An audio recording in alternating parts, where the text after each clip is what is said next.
Hello and welcome to a very special Y-PAC program. It's the 40th anniversary of the Mount St. Helens Eruption, and I have Mr. Dick Zais.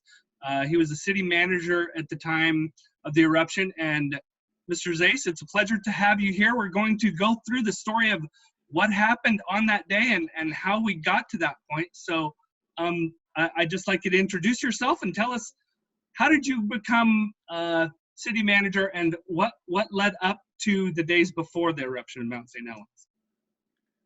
Well, thank you, Sean. It's a pleasure to be back on the news with Y-PAC in Yakima.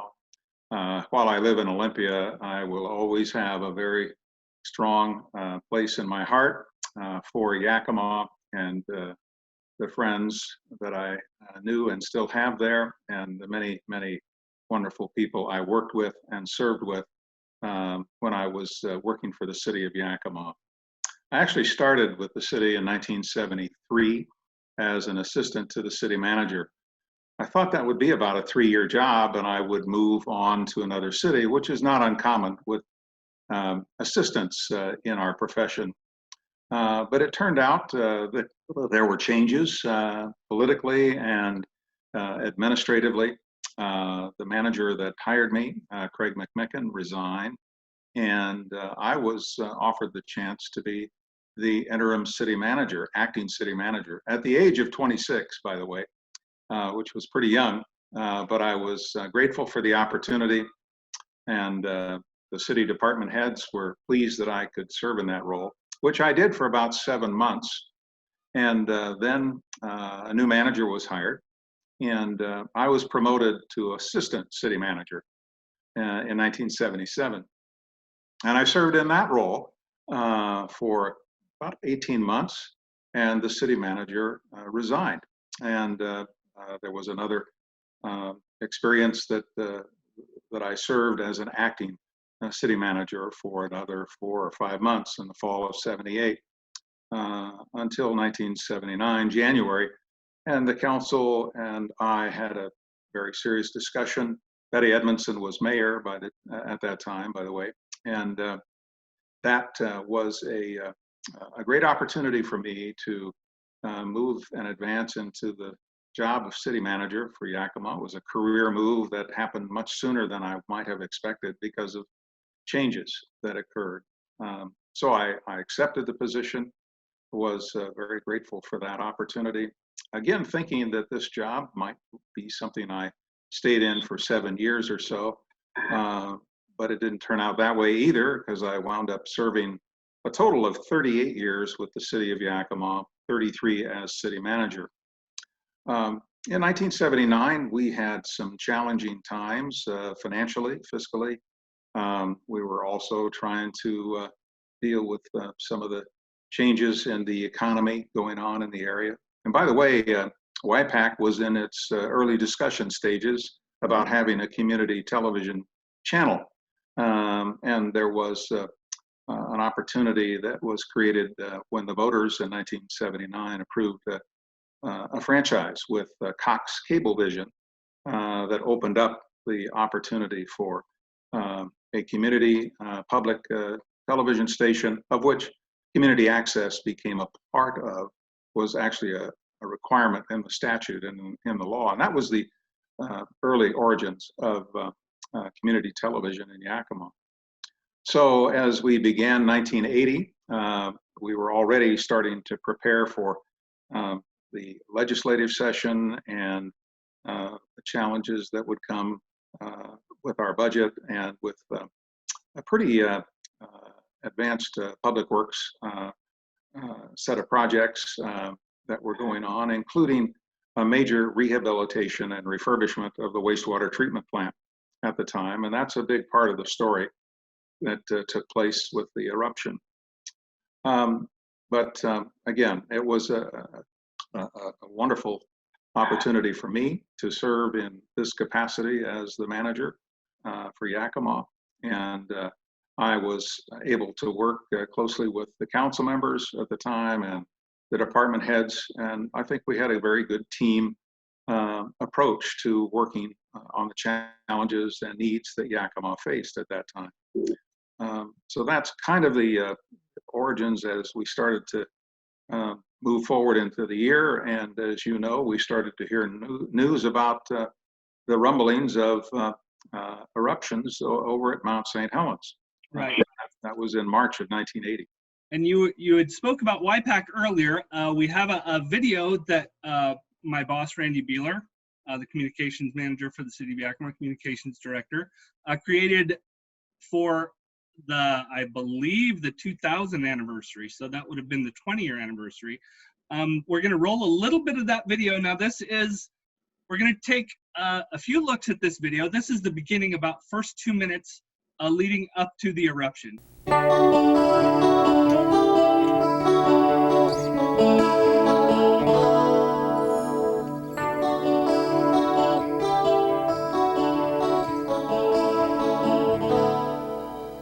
All seemed normal that spring day. Yakima was enjoying a typical sun-drenched May morning. Hundreds of miles to the west, Mount St. Helens had been belching steam and ash for months. Up to that point, the awakening of Mount St. Helens after years of slumber had not affected Yakima. But that would soon change.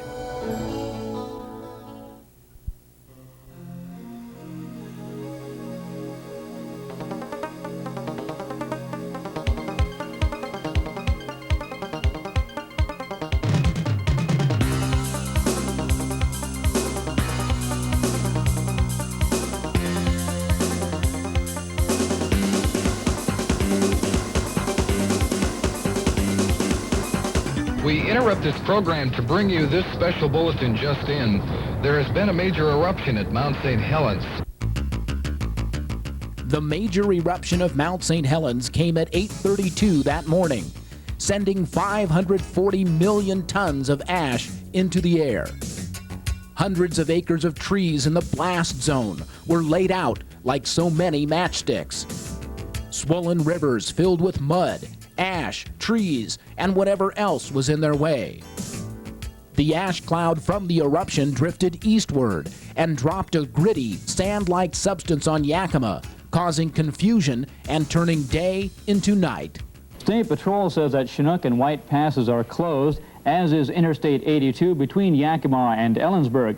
The only major highway open at this time is Highway 97 south from Yakima toward the Tri-Cities. It's just like midnight.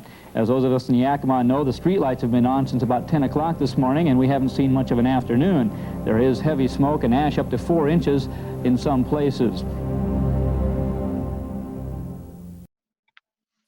So that takes us to the day of the eruption, or right up to the day of the eruption, May 18th, 1980. It was a Sunday.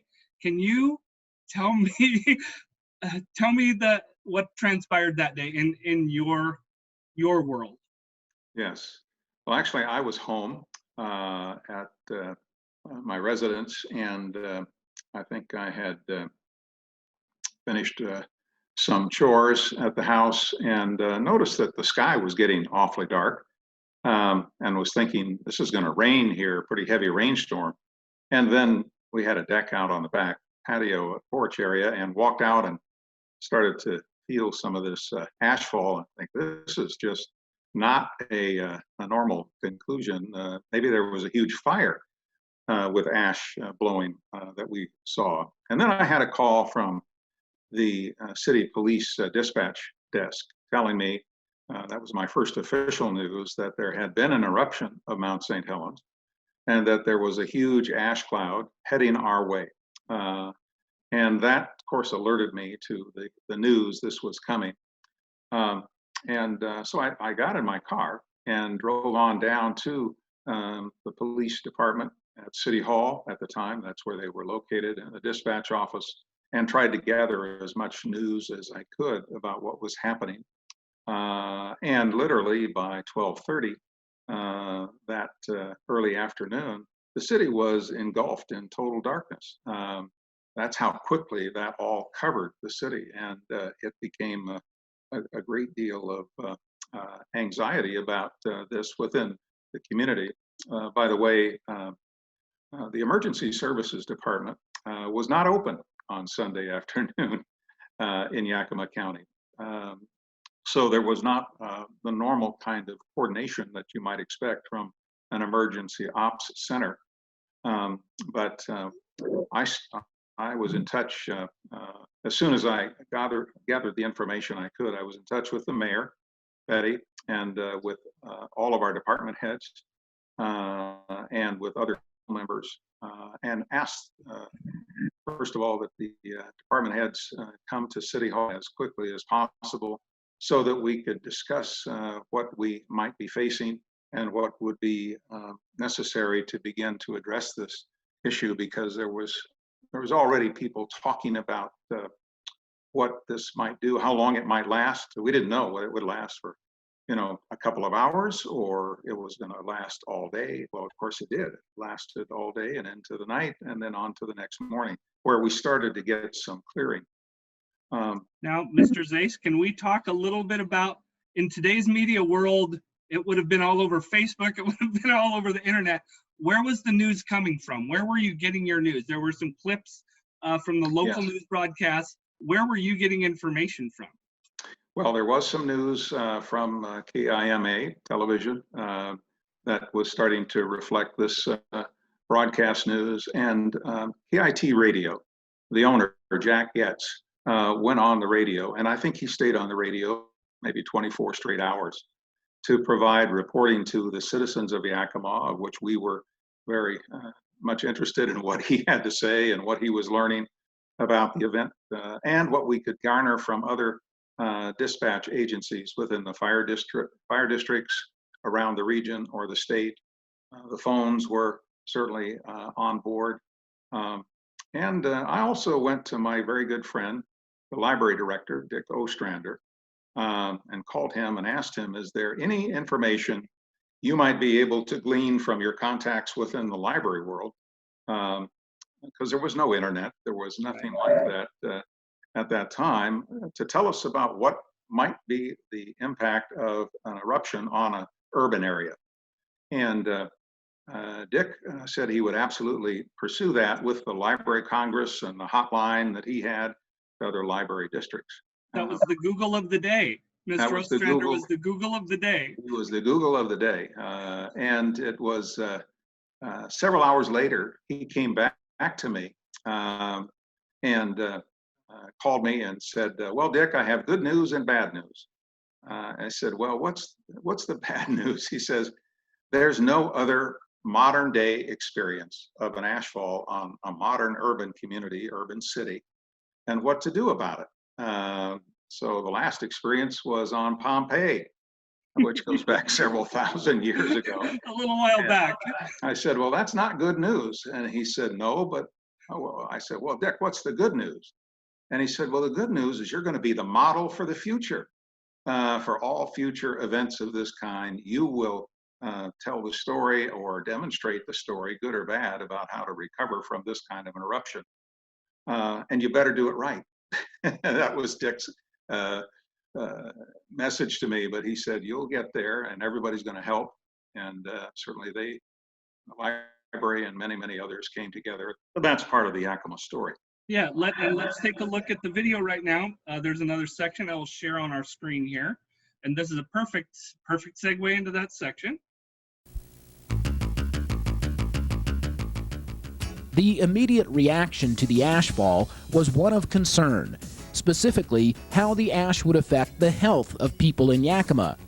But health officials believe that while the ash posed no real danger, it might cause some minor irritation of the nose and throat and some coughing and sneezing. That is a normal physiologic reaction to any kind of dust in the air. Some increase in difficulty of that kind may occur during the cleanup phase, because what happens when this material is cleaned up is it's the smaller particles that get re-aerosolized. People were encouraged to wear face masks while they went about cleaning up the ash. Cleanup was the next big concern. The ash was heavy, 95 pounds per cubic foot. There was some worry it would collapse roofs if not removed. The ash was also messy. When moved, the lighter particles of ash became airborne, and huge clouds of ash would fly into the air. Crews from the city began cleaning up the ash almost as soon as it fell, and quickly learned how best to handle it. We're now in the process with city street crews on beginning a cleanup operation concentrating in the downtown business district. That consists of essentially dampening the ash and sweeping it. We are intending to pick it up and we'll be dumping it away from the immediate city vicinity. We will not be flushing it down any of our storm drainage systems, and we'd also encourage residences not to do that either.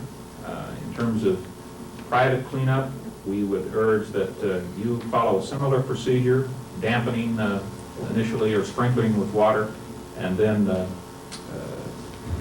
pushing it aside to a stockpile in the yard or whatever. To make the cleanup easier, 16 blocks of downtown Yakima were closed off so crews could work quickly and safely. But soon after the cleanup began, city leaders discovered they needed help to tackle a job that was bigger than anyone could have imagined. Equipment and crews from other cities and even other states were called in. Private contractors also helped with the cleanup. Within less than a week, the downtown area was once again open for business. The airport was reopened after a 7-day closure, and Yakima appeared to have only limited effects from the ashfall. But the bill for the cleanup was steep, and federal and state agencies assisted only some in helping Yakima meet the financial costs of the cleanup. The city faced a general cleanup expenditure of about $2 million. The reimbursement that has come to us from the federal government has helped offset maybe 60% of that cost. Otherwise, the city has received some additional grants and aid from other federal or state agencies, but by and large, our bottom line cost is about $445,000 of that $2 million we're having to absorb. We did not qualify for any state funding, which is a tremendous disappointment to us. In fact, I think it's somewhat unfair that this community, impacted as it was, doesn't qualify for any state assistance. So we're having to evaluate what's the best way to pay for that. We have drawn down our contingency reserves to help pay for part of that, and had to take out an interfund loan from another enterprise fund of the city. It will ultimately impact our 1982 and 83 budgets as we have less resources available to the city for general operations to pay those ash-related costs. Let's talk about the enormity of the cleanup effort and what there was a lot of information there. Talk about that process. Talk about Yakima kind of standing alone in the wind. Well, yes, indeed. And that video brings back a lot of the memories of preparing for that emergency cleanup. And I wish I still had the looks and hair that I had in those videos 40 years ago. But how much younger Dick Zais? I was a little bit younger at the time. I was 30 years old. Something that was, I have a little picture, if it'll show up on the screen here. See if you can see this. Do you see it? Yeah, we can see it. You may see the date on it that it came to the city's fire department, June 6, 1980. Potential hazards from the eruption of Mount St. Helens, published by the USGS, Geological Survey. The remarkable thing about this, after the fact, is it describes almost perfectly what Yakima and Eastern Washington communities were going to experience. This was done in 1978. So just 2 years before the eruption. It's too bad it didn't get out into the general public domain until after the fact. Of course, there's now many, many more publications and history that has been written about the eruption and its aftermath. So back to what we faced and what we had to do. And this really took place in the first 48 hours of the eruption and its impact. We had an emergency operations plan for the city. Most cities did, but it didn't tell any story or any information about, how to prepare for a volcanic eruption and ashfall. That was going to be, as Dick had said, you're going to be on your own. And so we sat down and strategized with all of our department heads and with other parties, and began to really put together a plan that would develop the strategy for how we were going to respond to this effort. And it was a two-part plan. One was the city workforce, the city departments and the management team of the city, and then a broader community effort of leadership within the community from Yakima County, Chuck Clarich, the county, I think he was chairman of the county commission at the time, Gary Webster from the Chamber of Commerce, Robert Atwood, who was on the screen, the health officer, and all of the other emergency services personnel that were engaged within the fire districts and command centers in the region. So there was a coordinated effort here that we began starting early on. But the city had a command center that really did include that representation as well as city emergency personnel. The first thing you need to do in something like this is declare an emergency, which the city attorney, Fred Andrews, drafted. And in that event, in that case, the city council empowered me with all of those emergency authorities and responsibilities that come from declaring an emergency.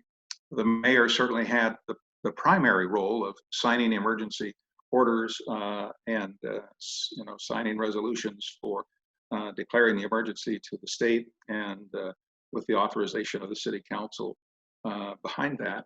But it was, in our view, critical that we had all of those representatives at the table.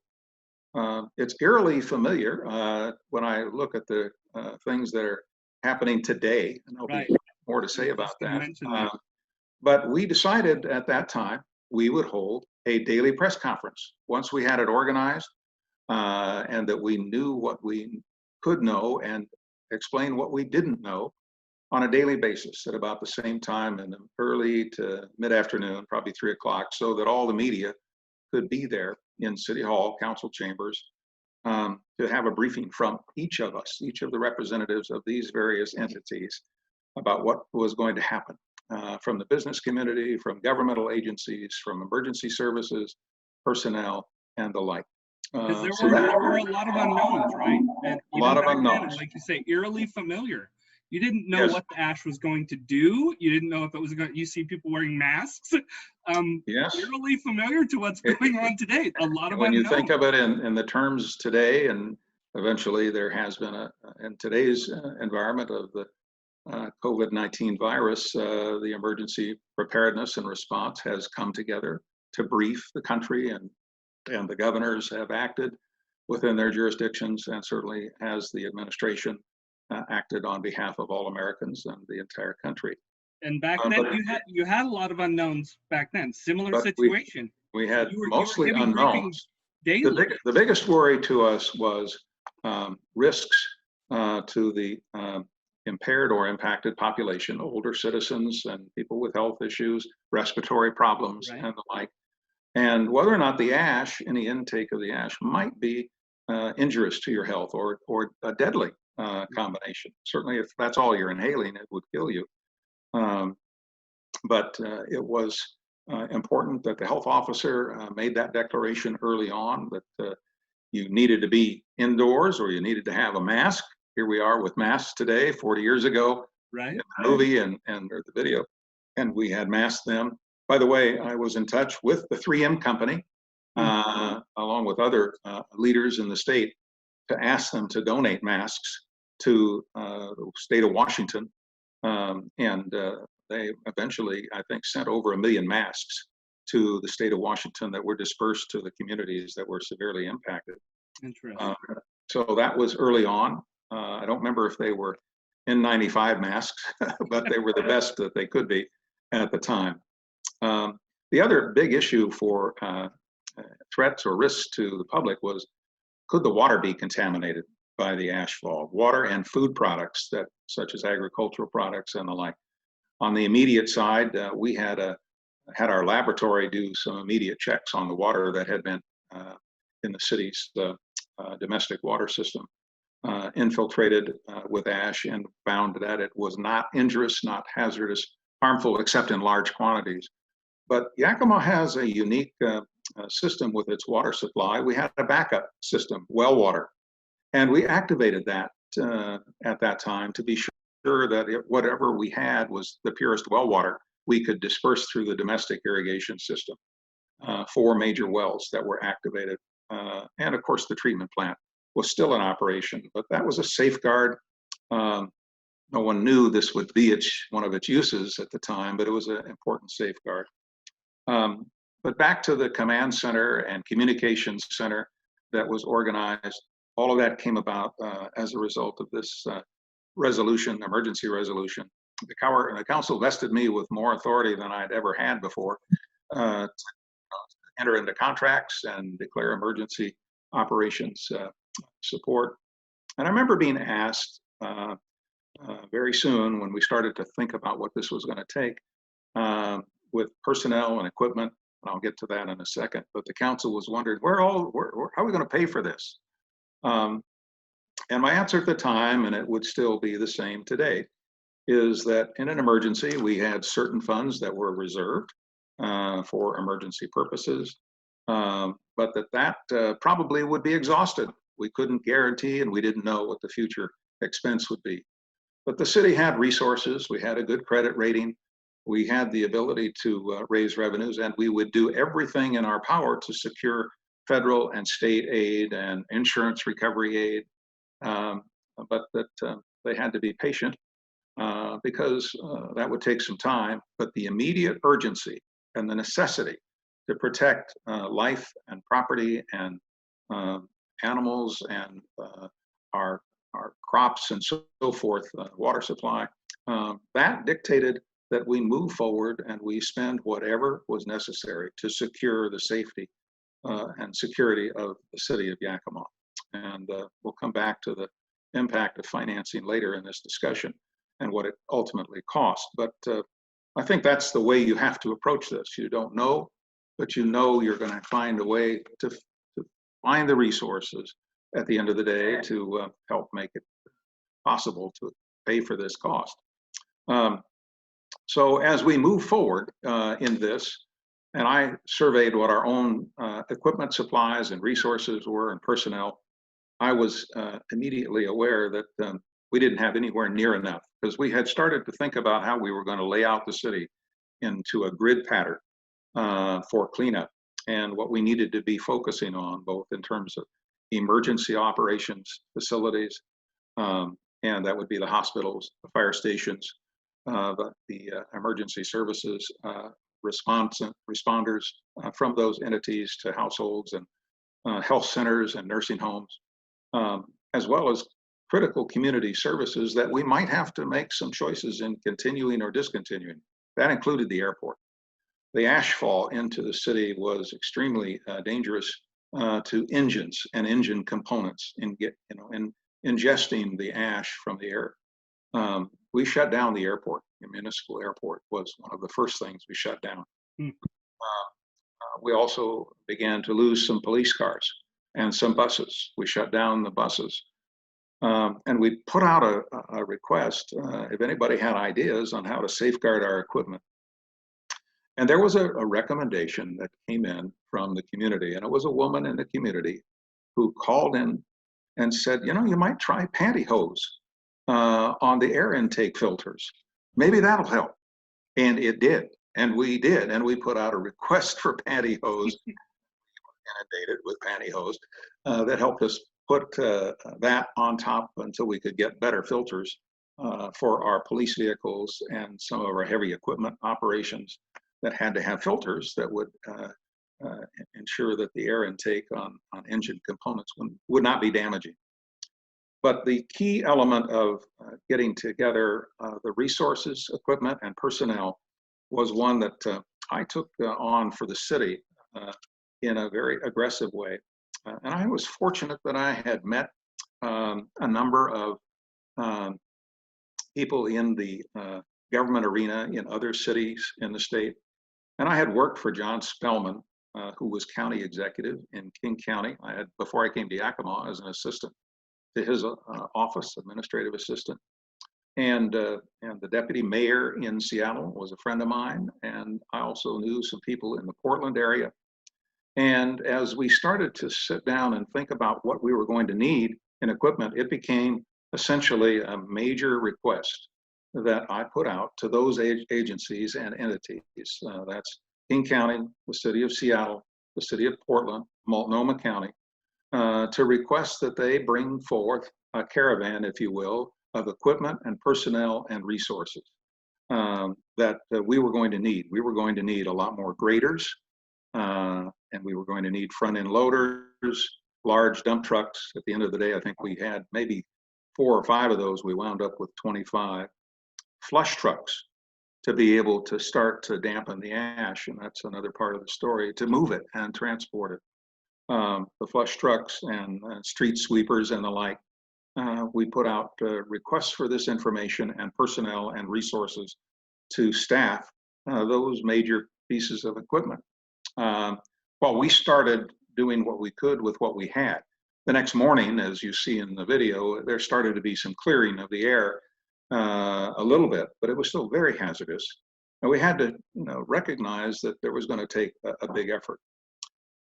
Each of those entities I spoke of took the steps to go forward and put out a call for volunteers and equipment and staged what became a major caravan of personnel, equipment, and resources.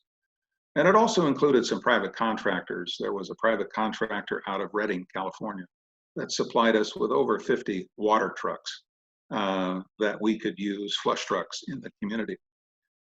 So that was early on, and in the one sense, you could say that we were probably taking away from other entities in the city or in the region that might have also needed that help, but we were first. And so they took our request, my request first, and staged that kind of engagement, and they were used in all these other locations. Eventually, they rotated their crews. The other thing I did when this happened was to work with the finance department of the city to set up a separate accounting and recording system of all of our expenses that were going to be incurred. I knew when we declared that resolution of emergency that for us to be able to recover any funds, we better have the best documentation possible. And we set that up, finance staff set that up as a dedicated volcano fund for all revenues that we might secure or expenses that we would incur to be able to keep track of everything in a separate accounting system. That paid us huge dividends down the road when it came time to submit our requests and to go through a final audit. So it was all part of that, but getting the community engaged on this was the other big thing we were doing, was recognizing that it's one thing for residents to want to dive in and help, but we didn't want them to fall all over each other and expose themselves to any danger. And we needed to keep the downtown area and the emergency locations I cited accessible. We worked with the chamber and the business community to close down a major part of the central business district so that we could operate freely and be able to clear it with the equipment that was coming.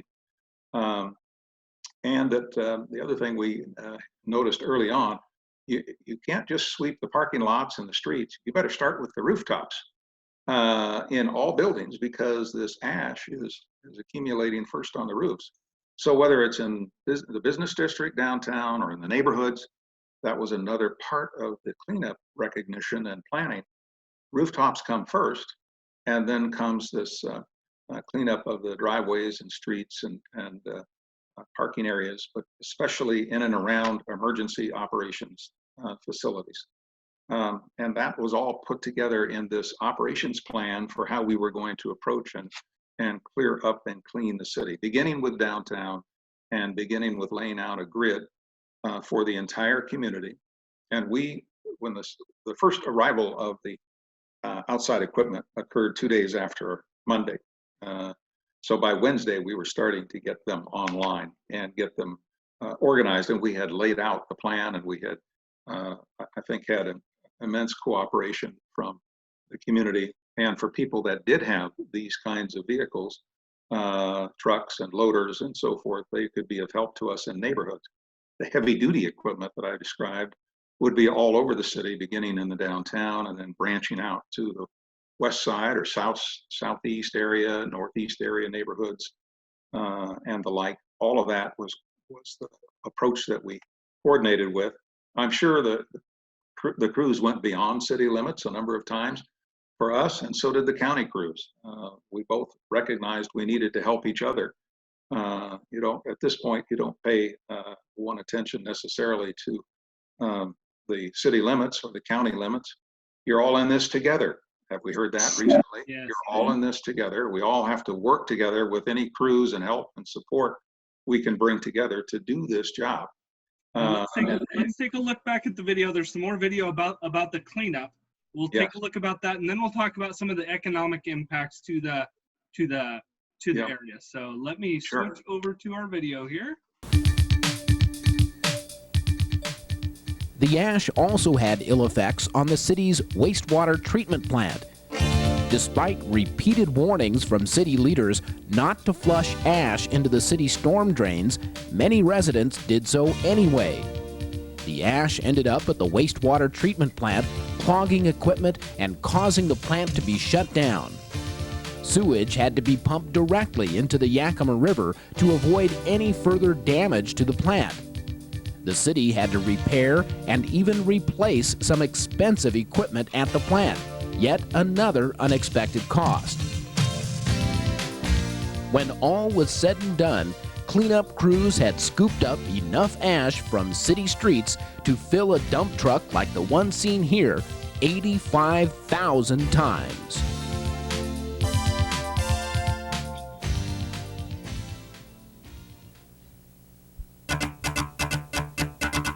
There was also concern that the ash might significantly damage the Yakima area's leading industry, agriculture.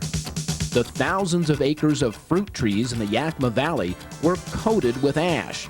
No one knew what effect the ash might have on crops, but growers were convinced they needed to get the ash off the trees by whatever means possible. I spent most of the day yesterday with a speed sprayer just going through and blowing the trees off.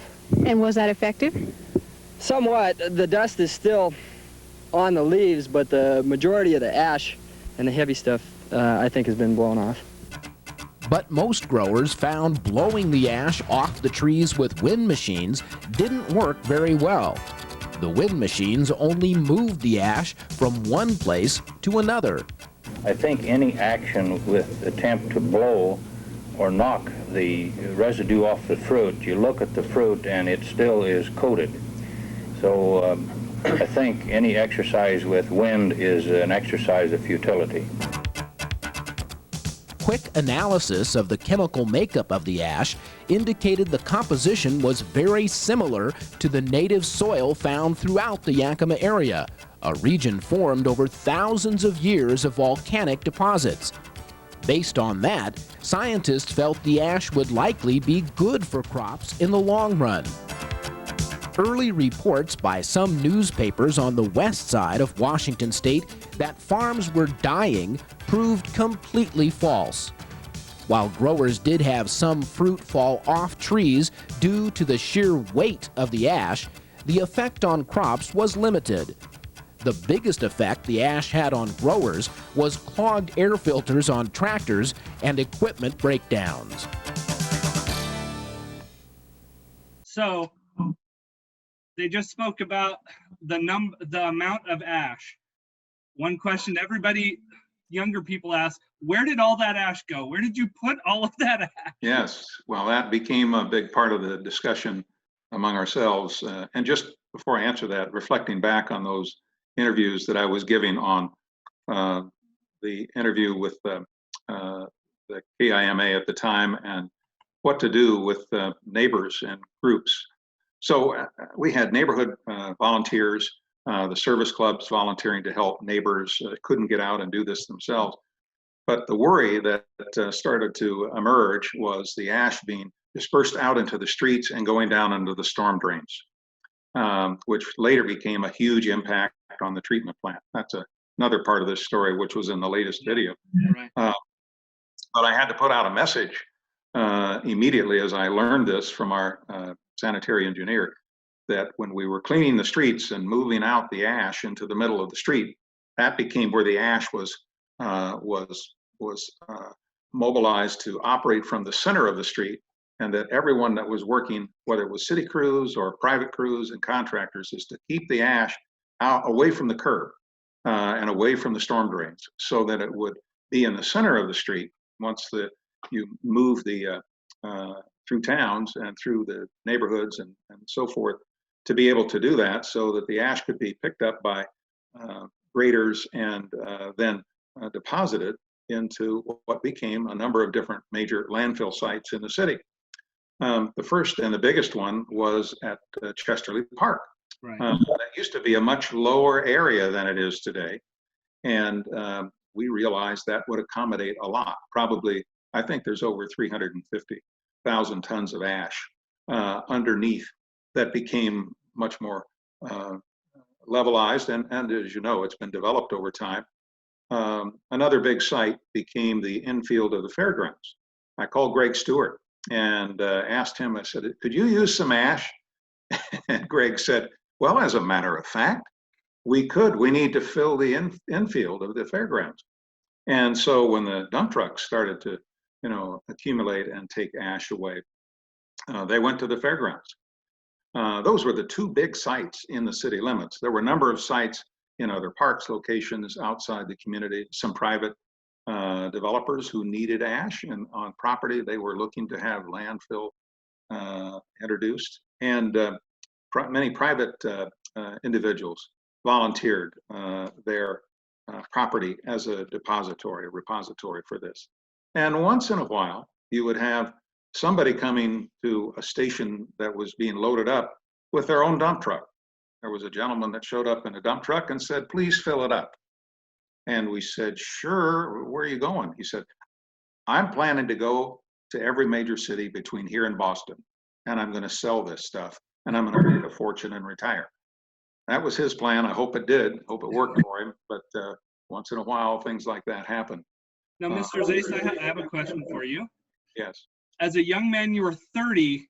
This is all new. How it's relevant today again. How did you make these decisions? How did the learning process? It was all a learning process, right? It was a learning process. It was experimental.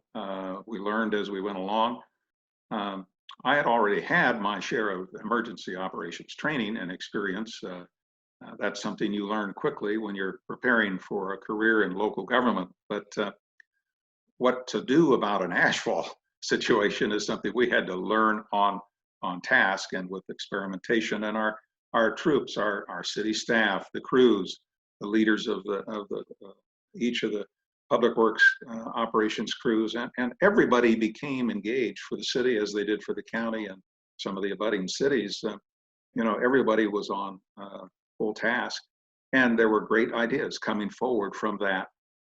When we learned one thing about how to do the next, that got transmitted out as soon as we could. Here, do this and try this, to be able to make sure it works. But the public works crews, the leadership there, and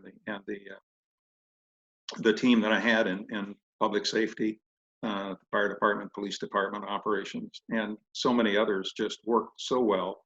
And city employees at every level, and county employees, public service personnel.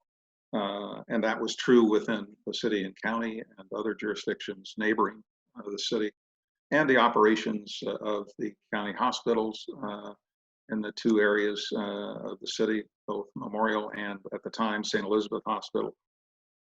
They were critical in terms of being the ongoing responsive departments and operations that they were for continuing emergency care and treatment for residents. We didn't have any restrictions we wanted to make sure there were no restrictions, that there was access as needed for any resident that might need health care and response. And the important thing here is there was a significant loss of life in and around the volcano from that eruption, but not in Yakima.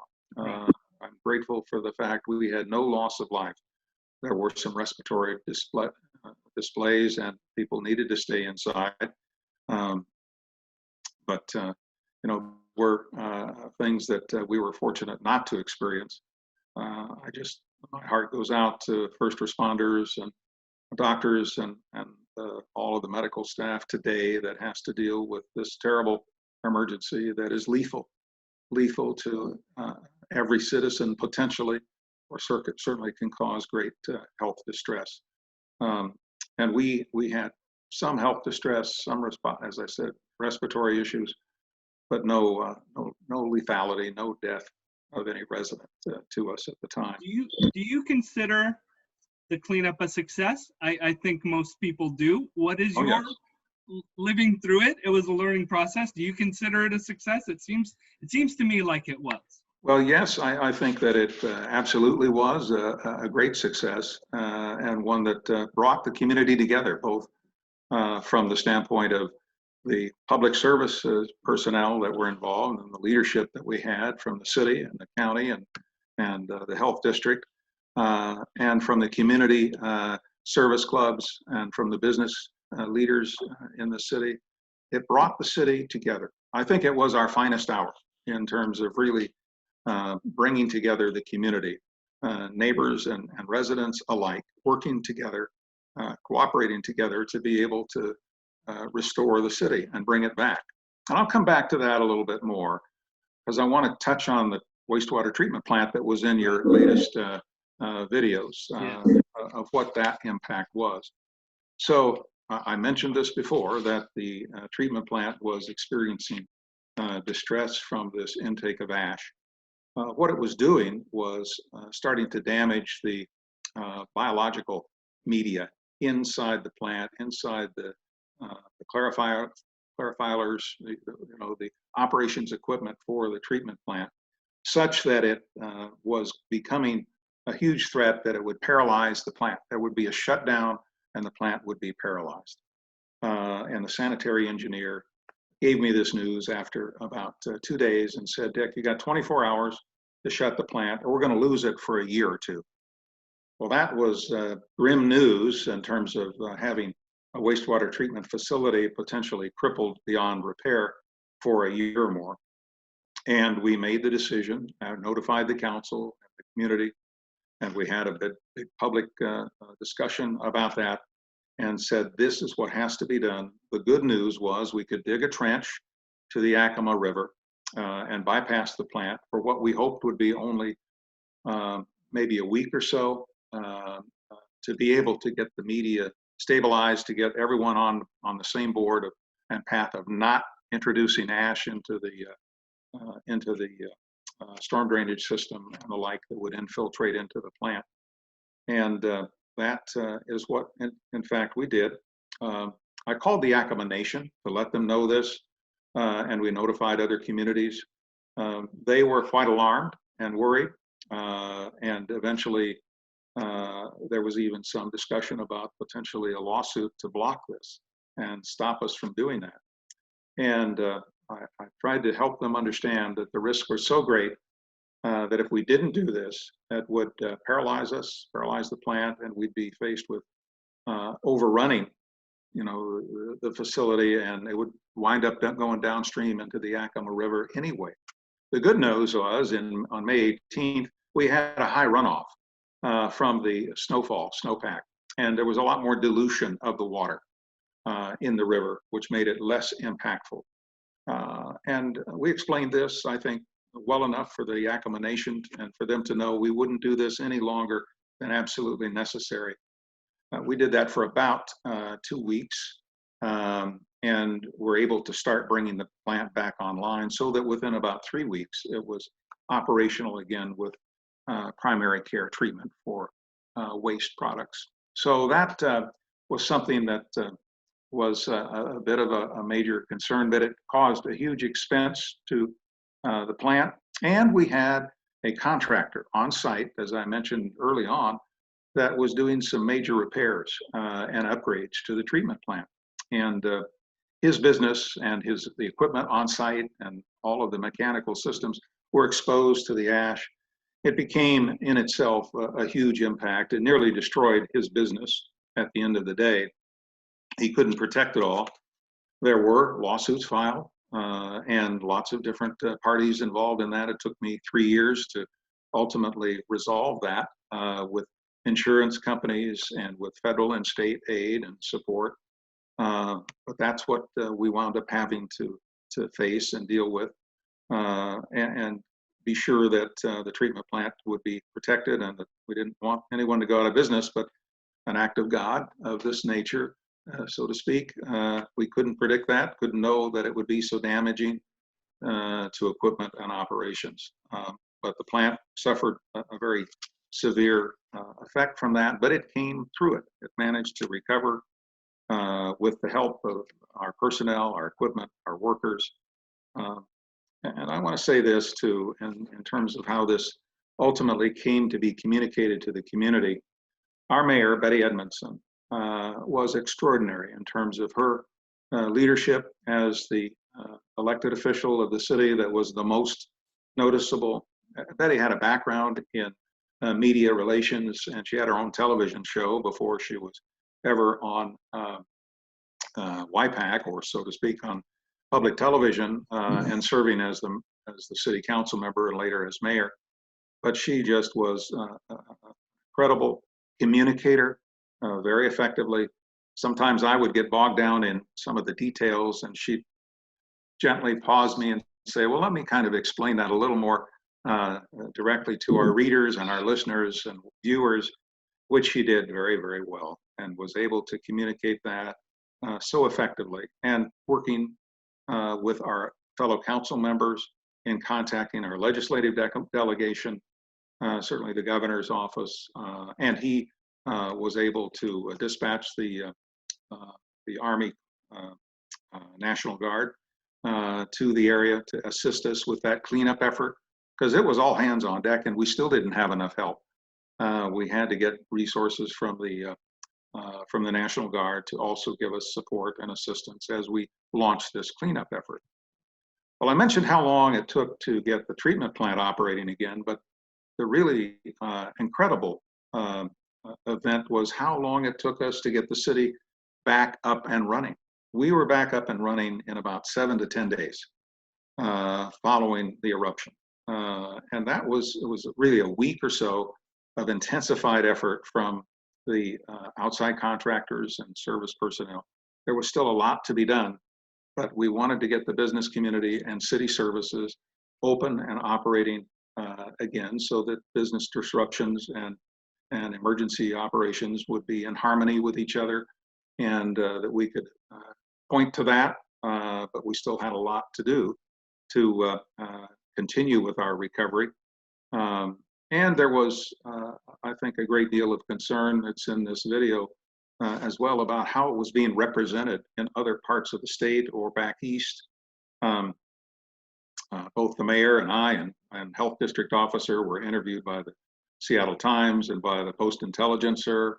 I was in the New York Times, my one and only experience on the front page of the New York Times, and to explain what was happening and that Yakima was not dead, that we were not buried in ashfall. The initial representation in the Post-Intelligencer was that the farms were buried in the ash and dying, and that the city was on its last legs, and that was absolutely not true. The city was recovering and working through this emergency with a great deal of help and support from community members and these outside agencies and city and county facilities working together. We're bringing the city back, and that so was the neighboring farming community, which is another part of the video that shows how much was done by private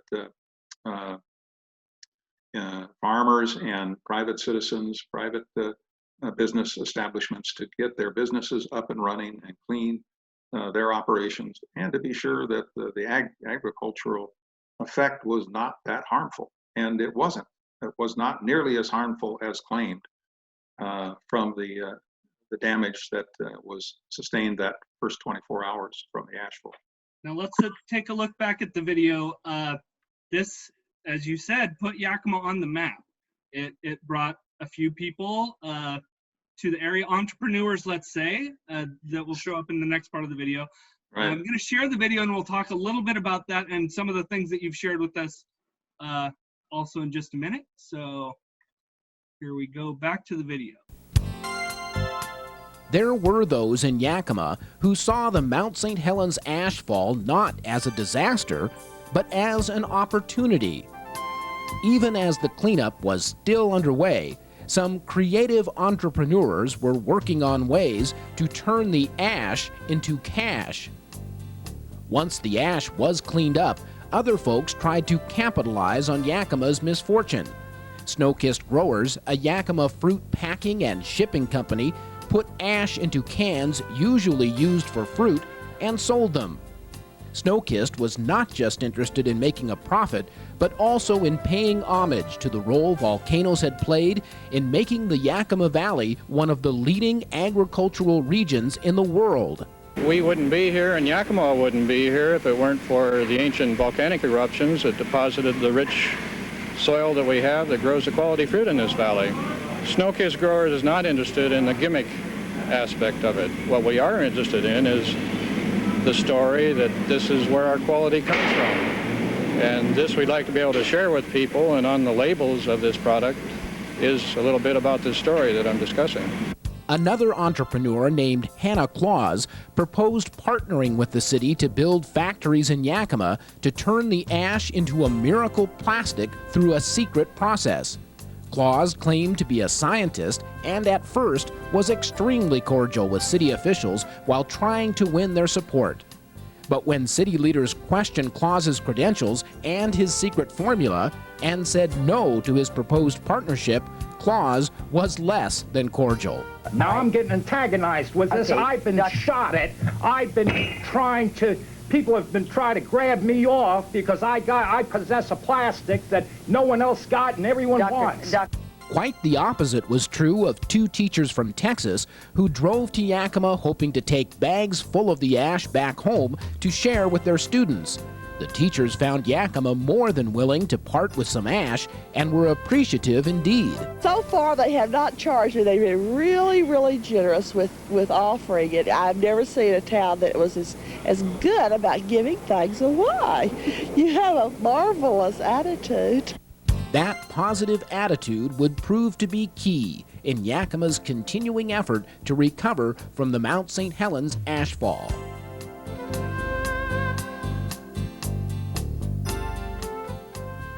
Still a few minutes left of the video. I would like to say I was 9 years old when the mountain erupted. I have my own jar of ash. My mother collected a large jar of ash. I'm sure many Yakima residents that were around did. Let me show you one of my memorabilia. This is Mount St. Helens soap, gentle cleaning powder soap. I don't know how much of this is still in circulation, but one of the history items that was made from the ash. So discuss, we're in a little bit of the aftermath, the recoveries. The city's back operating again. You have people coming in trying to, I don't want to say take advantage of the situation, but entrepreneurs that were looking for ways to make some money off of the ash. Can you talk about that time period? We saw Mayor Edmondson in some of the news clips.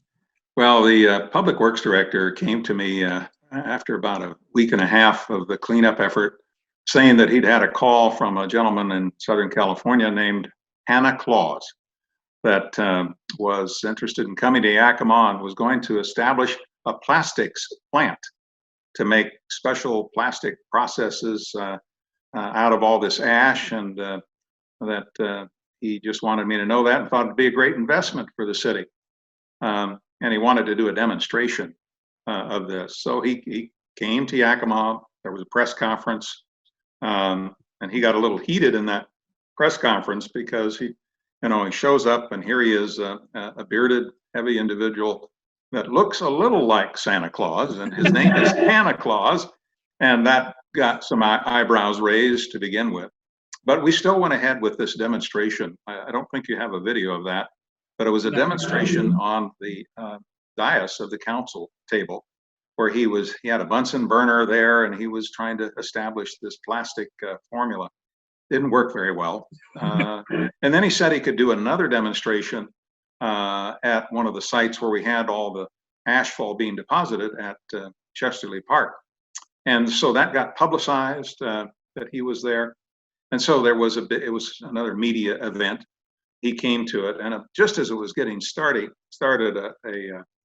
a car pulls up, and this gentleman comes out dressed in an Easter Bunny suit that happens to be Bob Clem, one of our famous comedians and just a great guy and a great media personality in Yakima in those years.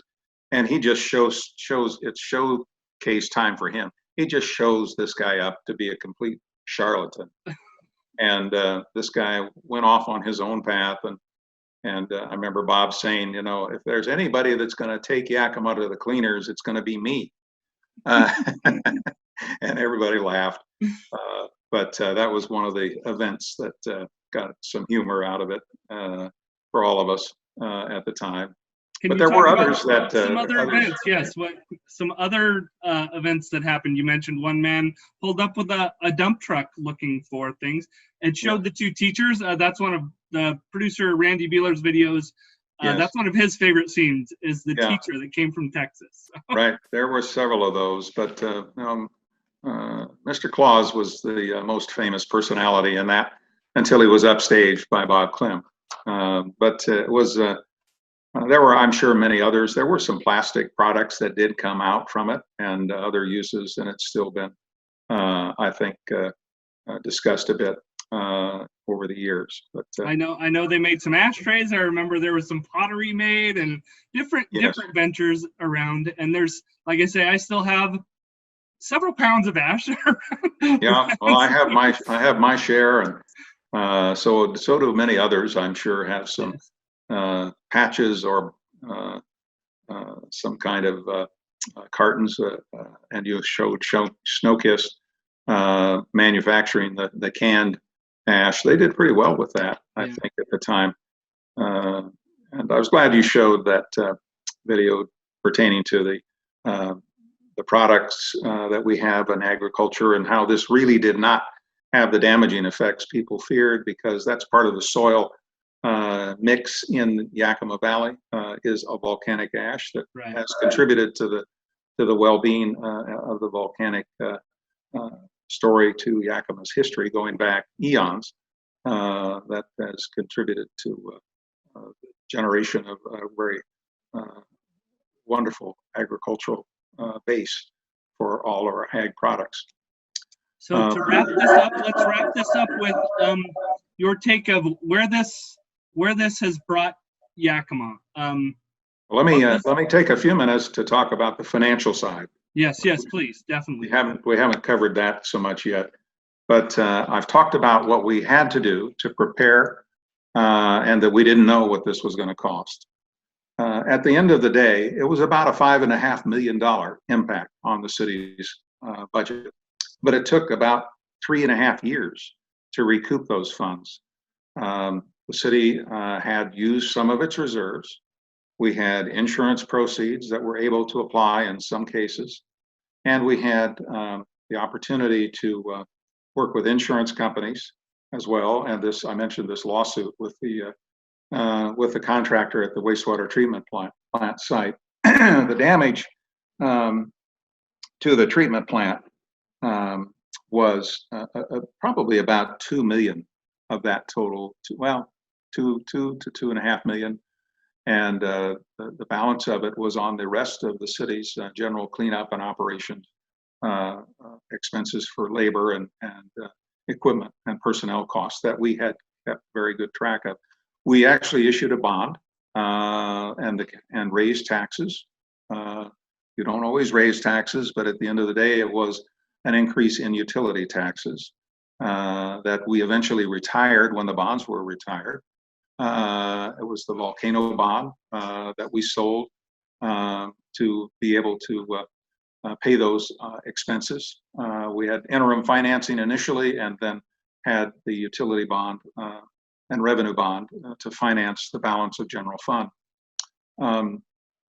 After all of this time and negotiations, we were able to also get about a $3 million reimbursement from the EPA and the FEMA folks that worked with the insurance carriers. That all happened in one major negotiating session in New York City that I was leading with the attorneys and financial experts and representatives of the major emergency operations at the state and federal level.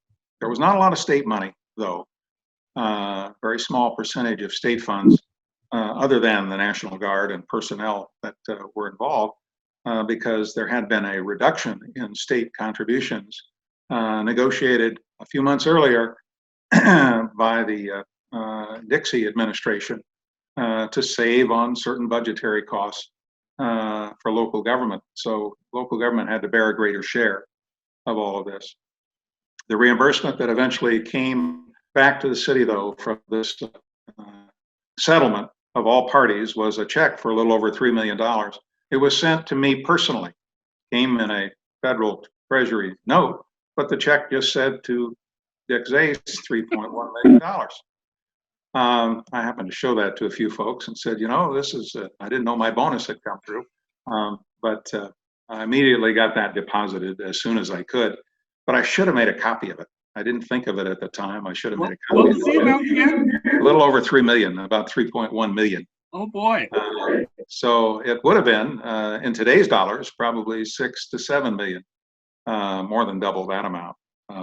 So that was another part of it, but we had also purchased some specialized pieces of equipment. Like you don't just suddenly return street sweepers. We had to order some street sweepers that were able to be secured from other purchase contracts around the other governmental agencies, so we were able to bring to Yakima.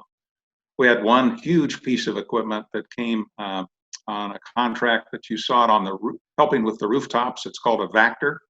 Those were very expensive at the time, $200,000 for one of those pieces of equipment that vacuumed off the rooftops and also vacuumed out the storm drains.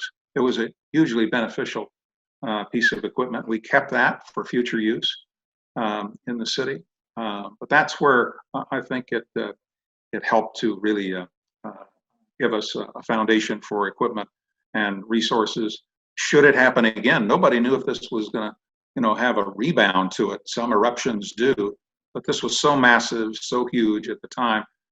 Most of the volcanologists of the day didn't think there'd be another one as big, but there could be several smaller ones that might still erupt. And with the prevailing east side winds, we were right in the path of that. So that's kind of the financial side of it and how that played out at the end of the day. We came out okay, and the city's financially was able to be in satisfactory condition for the future. But I think the other part of this story is what it all comes down to when you're looking at coming through an event like this, and with the with having some perspective on it.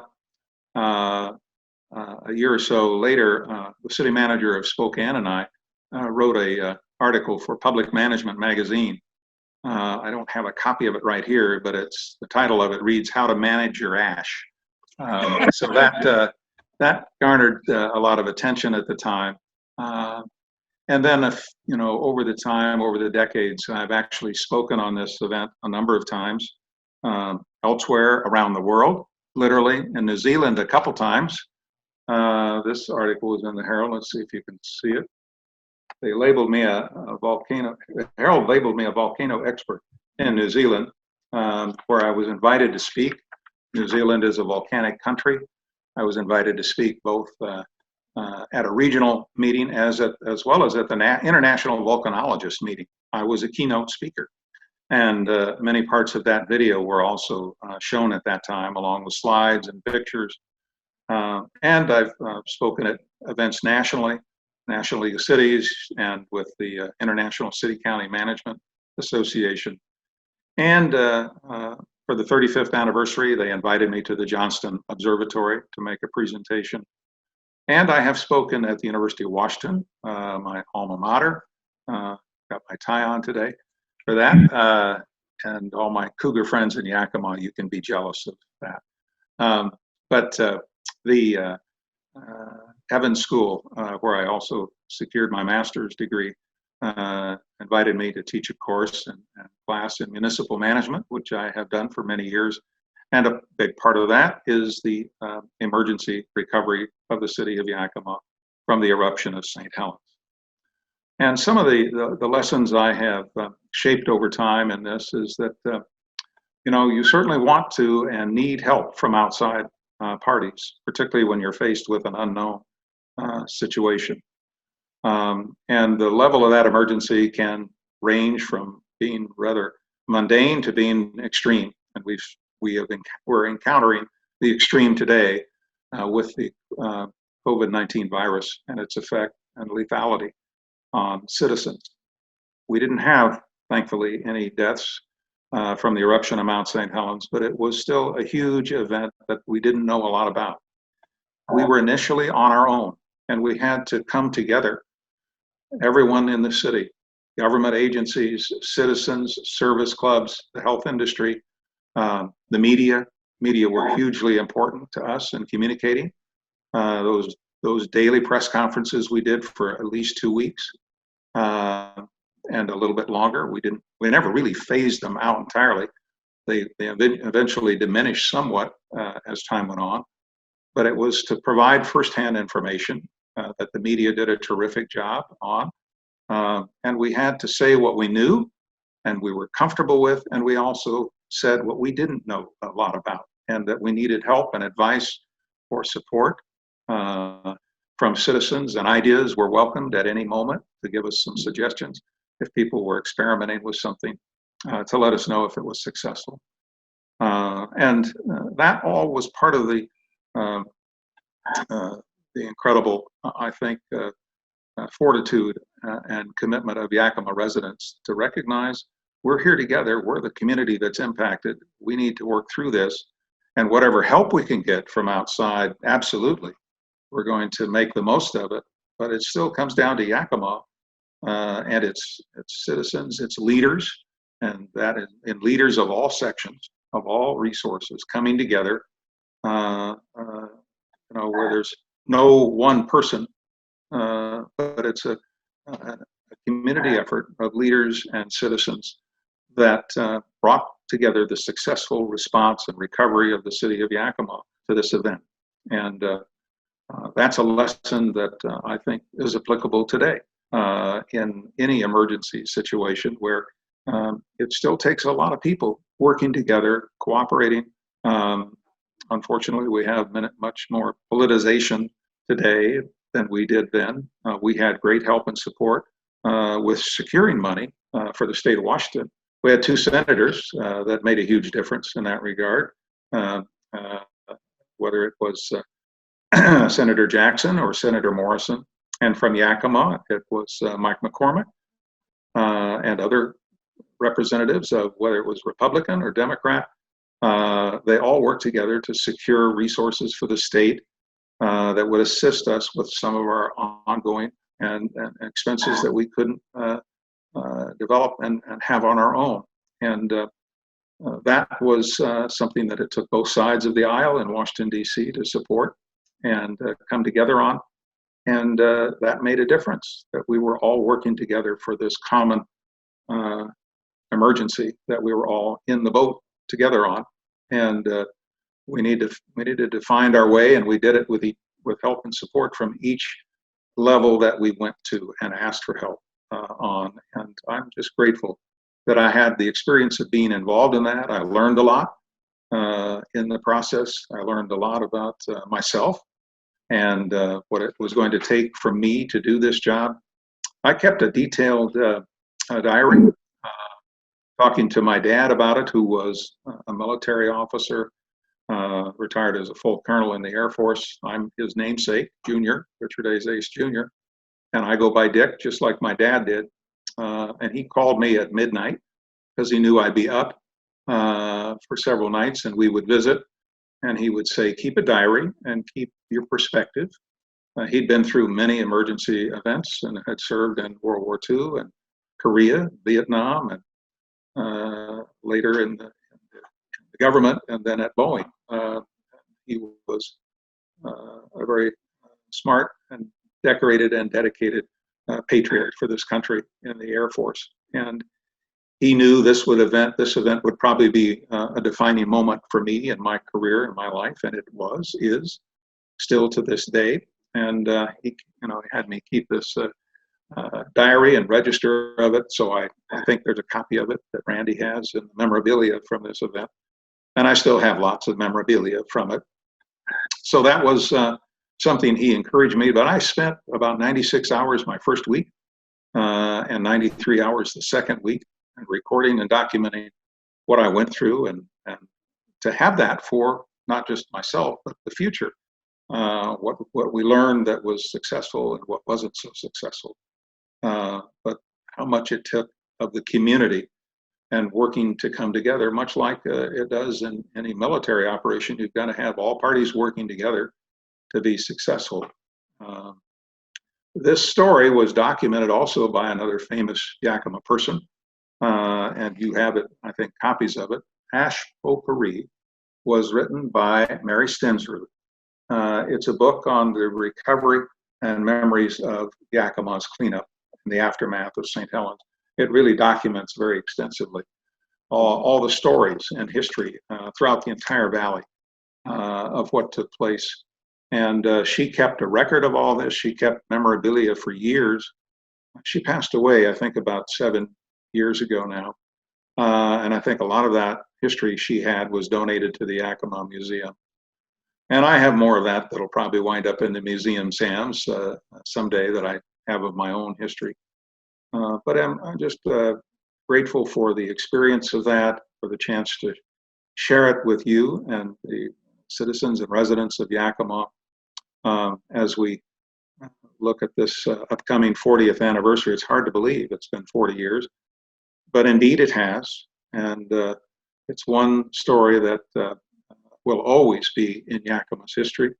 I was fortunate to be a part of it, to be successful, to be given the responsibility and trusted by the council members.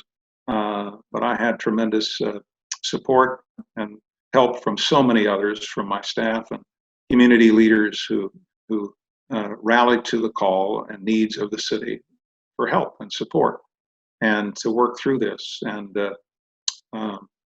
that's, as I said, I think it was our finest hour and a moment of reflection in which you look at that history and this sequence and these stories we're talking about and in the video. That will be an enduring legacy and one that the city can be always proud of, and I will too. Well, thank you, Mr. Zais. I want to say Yakima thanks you. I thank you for all that you've done, not just in the Mount St. Helens era, but for the 37 plus years that you took care of our community as city manager. So I want to thank you for that.